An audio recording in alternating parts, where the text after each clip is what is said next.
Hey guys, it's Hollywood Studios here, and this video is going to look very different than normal, and that is because we are exploring the newly updated Six Flags app. I know a lot of people, myself included, have long thought that Six Flags has one of the worst apps for any amusement park chain.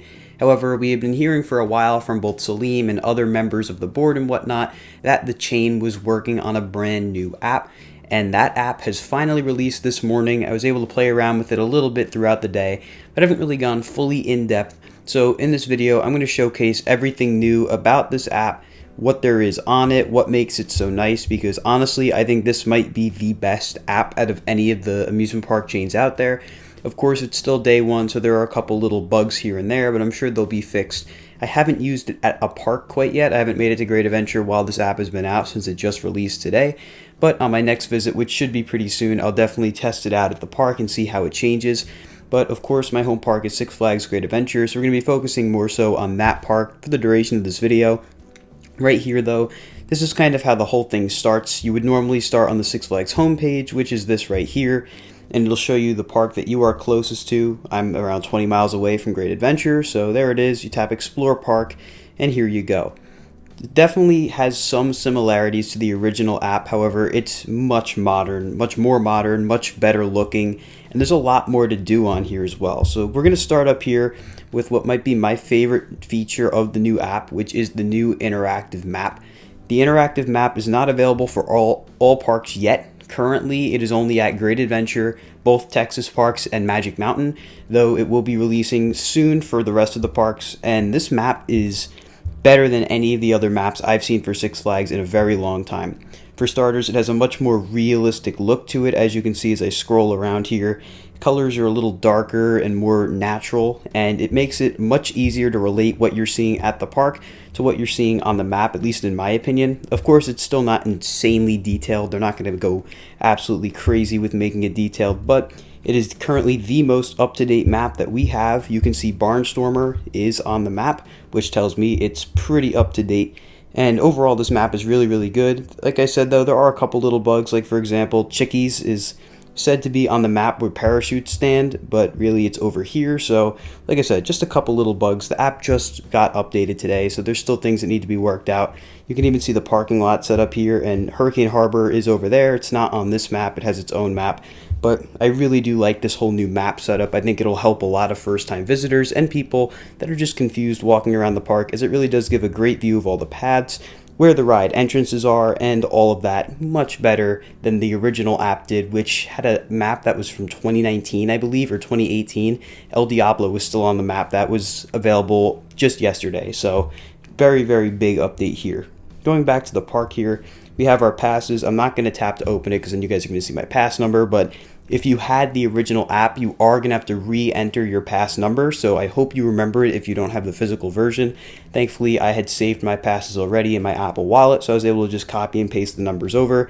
But if you do have it in your app and nowhere else, I would recommend not updating the app yet, going into the old app, saving your pass numbers, then updating the app, and then putting the new app or the update in place.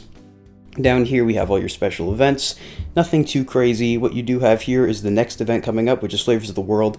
A lot of these things will just redirect you to the Six Flags website. I don't know if they're going to keep it like that for good, but that is what it currently does as of right now, so still not necessarily top of the line. There are some things that take you out of the app, but it's definitely a huge improvement from what it used to be. You can buy Flash Pass right here, Dining Pass, Parking Pass. You can do everything through the app, though I'm sure it will redirect you to the website when you do that.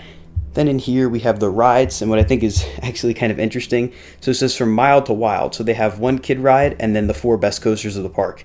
But if I go in here to look at all of the rides, it'll show you wait times just the same way that the original app used to. And when you scroll all the way down, it shows you everything that's closed. So, of course, we have all the Fright Fest stuff here, which I'm surprised that's still on here. I figured they would have taken it off. But you have Tango that is closed, Log Flume, Little Devil, King Ka, El Toro, Congo Rapids, and Cyborg is currently closed as well. And, of course, Barnstormer is coming soon. But it shows you all the rides, and this is definitely a good tool if you're looking to go to the park, as Typically, maybe not the wait times, but the ride closures are very accurate on the app from my experience. So you can definitely rely on that when you're going to the park and see if you want to go if, say, King the Ka's closed or whatever, or just know what you're getting into going into the park. So getting out of this, we go back to the park section. Right here we have the dining section. So it shows you all of the different places that you can get food at the park, but you can't mobile order for all of them. It tells you which ones you can mobile order, like right here, Boardwalk Steak and Fries, it has that little mobile ordering thing. So when you tap the view menu button, it'll show you the whole menu, and of course you do need to be in the park to order the food, but I imagine it works very similarly to the way the original app worked with mobile food ordering.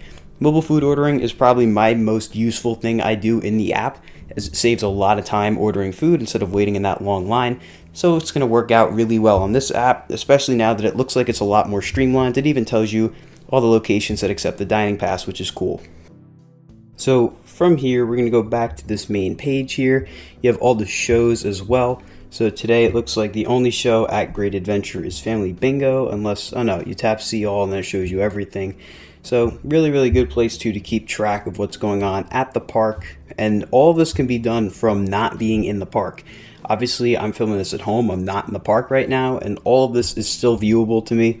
You can see all the shops as well here. I don't know if it shows you the items. No, it just gives you a description of what the place is, and you have the different organizations of the shows, dining, whatever, and you can also get your attraction access pass on here as well.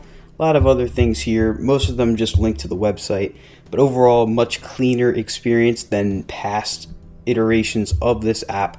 I know I've struggled a lot with the app for a few years now, and I'm really glad to see that they've made this update. So when we go to see all parks, you have all the parks here, and what I like a lot is that it tells you how far away you are from each park.